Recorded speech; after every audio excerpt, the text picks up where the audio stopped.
Ito ay rated SPG. Striktong patnubay at gabay ng magulang ang kailangan. Maaaring may masiselang tema, lengguwahe, karahasan, sexual, horror o droga na hindi angkop sa mga... Tagumpay nga si Lilith sa pagpipigil nga sa kasalan nga ni Eira at ni Attorney Renan.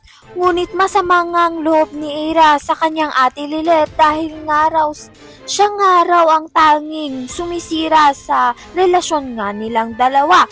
At hindi pa rin nga natatauhan itong si Eira sa mga sinasabi ngang totoo nga nito ni Lilith, kaya naman nga raw itong ngang si Eira ay siya nga mismo ang magpapatunay na hindi nga masamang tao itong si Attorney Renan, at isa pa nga ay magkakaroon na nga sila ng anak dahil nga nagdadalang tao na nga itong si Eira. Magkakapamilya na nga raw silang dalawa, kaya naman nga hindi siya naniniwala sa mga sinasabi nga nito ni Lilith dahil nga sa pursigido ngang ayusin ni Eira ang relasyon nga dalawa nila ni Attorney Renan, kaya naman nga tatapatin niya nga ito at tatanungin niya nga kung ano ngang tunay na nangyari.